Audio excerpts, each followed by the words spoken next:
वृंदावन में एक संत बाबा रहा करते थे जो सदैव राधे श्याम जपा करते और राधे श्याम जपकर अपने श्यामा श्याम को रिझाया करते थे। उनकी बड़ी सी दाढ़ी थी और लंबी लंबी जटाएं थीं। जटाएं तो इतनी लंबी थी मानो धरती को छू जाएंगी। अपनी साधना करने के लिए और भजन करने के लिए वे कोई शांतिपूर्ण स्थान ढूंढा करते थे। इसीलिए वह अक्सर सघन वनों में चले जाया करते और वहीं बैठकर श्यामा श्याम के नाम की तपस्या करते और भजन किया करते थे।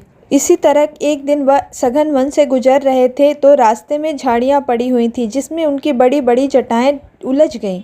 उन्होंने अपनी जटाएं झाड़ियों से निकालने के बड़े प्रयत्न किए, पर वे जितनी ही कोशिश करते जटाएं उतनी ही ज्यादा झाड़ियों में और उलझती जाती थी। आखिरकार वे थक हार कर बैठ गए और बैठे बैठे श्यामा श्याम का नाम गुनगुनाने लगे। रास्ते से गुजरते हुए ब्रजवासियों ने जब उन्हें इस तरह देखा और उनकी जटाओं को झाड़ियों में बुरी तरह उलझा हुआ देखा तो बोले, बाबा लाओ हम तुम्हारी जटाएं सुलझा देते हैं। तो बाबा ने उन्हें डांट कर भगा दिया और कहा, अब जिसने उलझाई है वही आके सुलझाएगा। बाबा को बैठे बैठे बहुत समय हो गया। अब वे ठाकुर जी को पुकार कर कहने लगे, हे मनमोहन, हे श्याम सुंदर, आप आते क्यों नहीं हैं? मैं कब से आपका इंतजार कर रहा हूँ। आप इतना मुझे क्यों तड़पा रहे हैं? अब क्या मेरे प्राण निकल जाएंगे तब आएंगे?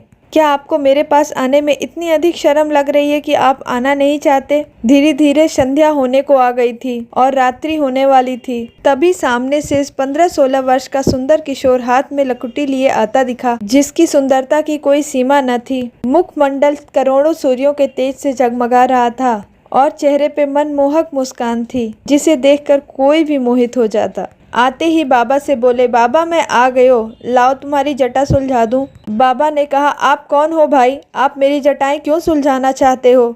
तो उस युवक ने कहा, बाबा हम हैं आपके कुंज बिहारी, बाके बिहारी। आपने ही तो कहा जिसने उलझाई है वही सुलझाएगा, इसीलिए हम आपकी जटाएं सुलझाने आ गए हैं। लाइए अब हम आपकी जटाएं सुलझा देते हैं। तो बाबा बड़े मगन भाव से बोले, हम किसी कुंज बिहारी को नहीं जानते। और उन्होंने उस युवक को अपनी जटाएं नहीं सुलझाने दी और पूर्व की भांति श्यामा श्याम को पुकारने लगे।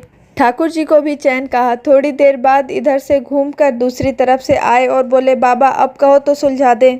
तब बाबा ने कहा, अब आप कौन हैं? तब ठाकुर जी ने कहा, हम हैं आपके प्यारे निकुंज बिहारी, अब हमें जटा सुलझाने दीजिए। तब बाबा ने कहा, हम किसी निकुंज बिहारी को नहीं जानते भाई, आप हमारी जटाएं छोड़ दीजिए। तब ठाकुर जी ने कहा, अच्छा बाबा आप किसको जानते हो बताओ।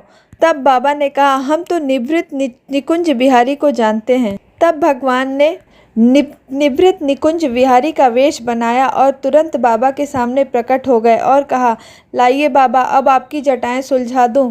तब बाबा ने कहा, क्यों रे लाला, अब हमें भी पागल बनाए लगे हो? निवृत्त निकुंज बिहारी तो बिना श्री राधा जी के एक पल भी ना रह पावे हैं और एक तू है कि अकेलो सोटा सो खड़े है। तभी उनके पीछे से एक मधुर सी रसीली आवाज़ आई, बाबा हम भी यही हैं, ये हैं हमारी श्री जी। और श्री जी बोली, अब सुलझा देवे बाबा आपकी जटा।